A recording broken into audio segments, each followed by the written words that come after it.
Good evening and welcome to the Casual Chef's Kitchen. Enjoy this presentation. Tonight's recipe comes from 18th century Hungary. Tonight, Hungarian cauldron goulash. Morning mise en place. Just after prep. Evening mise en place in order of appearance.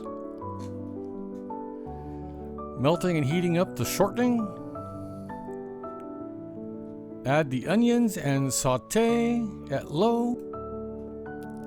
Add the paprika and stir it in. Add the beef and salt. Add the garlic and the caraway seeds and then stir. Add the water and let it simmer for about an hour.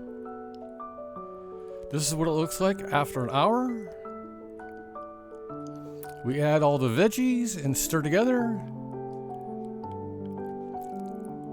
And add the stock. And it simmers for another hour. And this is what it looks like after that second hour. Here's the final Hungarian cauldron goulash. Thank you for joining me here at the Casual Chef's Kitchen. I hope you enjoyed this presentation. Have fun cooking.